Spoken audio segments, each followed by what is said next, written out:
بسم اللہ الرحمن الرحیم۔ ایک دن ایک وقت کا حاکم محل میں بیٹھا ہوا تھا۔ جب اس نے محل کے باہر ایک سیب فروش کو آواز لگاتے ہوئے سنا، سیب خریدیں سیب۔ حاکم نے باہر دیکھا کہ ایک دیہاتی آدمی اپنے گدھے پر سیب لادے بازار جا رہا ہے۔ حکمران نے سیب کی خواہش کی اور اپنے وزیر سے کہا، خزانے سے 5 سونے کے سکے لو اور میرے لیے ایک سیب لاؤ۔ وزیر نے خزانے سے 5 سونے کے سکے نکالے اور اپنے معاون سے کہا، یہ 4 سونے کے سکے لیں اور ایک سیب لائیں۔ معاون وزیر نے محل کے منتظم کو بلایا اور کہا، سونے کے یہ 3 سکے لیں اور ایک سیب لائیں۔ محل کے منتظم نے محل کے چوکیداری منتظم کو بلایا اور کہا، یہ 2 سونے کے سکے لیں اور ایک سیب لائیں۔ چوکیداری کے منتظم نے گیٹ سپاہی کو بلایا اور کہا، یہ 1 سونے کا سکہ لے لو اور ایک سیب لاؤ۔ سپاہی سیب والے کے پیچھے گیا اور اسے گربان سے پکڑ کر کہا، دیہاتی انسان، تم اتنا شور کیوں کر رہے ہو؟ تمہیں نہیں پتہ کہ یہ مملکت کے بادشاہ کا محل ہے اور تم نے دل دہلا دینے والی آوازوں سے بادشاہ کی نیند میں خلل ڈالا ہے۔ اب مجھے حکم ہوا ہے کہ تجھ کو قید کر دوں۔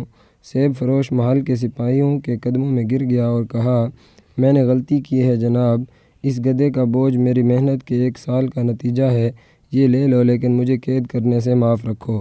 سپاہی نے سارے سیب لیے اور آدھے اپنے پاس رکھے اور باقی اپنے منتظم افسر کو دے دیے، اور اس نے اس میں سے آدھے رکھے اور آدھے اوپر کے افسر کو دے دیے اور کہا کہ یہ 1 سونے کے سکے والے سیب ہیں۔ افسر نے ان سیبوں کا آدھا حصہ محل کے منتظم کو دیا۔ اس نے کہا کہ ان سیبوں کی قیمت 2 سونے کے سکے ہیں۔ محل کے منتظم نے آدھے سیب اپنے لیے رکھے اور آدھے اسسٹنٹ وزیر کو دے دیے اور کہا کہ ان سیبوں کی قیمت 3 سونے کے سکے ہیں۔ اسسٹنٹ وزیر نے آدھے سیب اٹھائے اور وزیر کے پاس گیا اور کہا کہ ان سیبوں کی قیمت 4 سونے کے سکے ہیں۔ وزیر نے آدھے سیب اپنے لیے رکھے اور اس طرح صرف 5 سیب لے کر حکمران کے پاس گیا اور کہا کہ یہ 5 سیب ہیں جن کی مالیت 5 سونے کے سکے ہیں۔ حاکم نے اپنے آپ سوچا کہ اس کے دور حکومت میں لوگ واقعی امیر اور خوشحال ہیں۔ کسان نے 5 سیب 5 سونے کے سکوں کے عوض فروخت کیے، ہر سونے کے سکے کے لیے 1 سیب۔ میرے ملک کے لوگ 1 سونے کے سکے کے عوض 1 سیب خریدتے ہیں، یعنی وہ امیر ہیں۔ اس لیے بہتر ہے کہ ٹیکس میں اضافہ کیا جائے اور محل کے خزانے کو بھر دیا جائے۔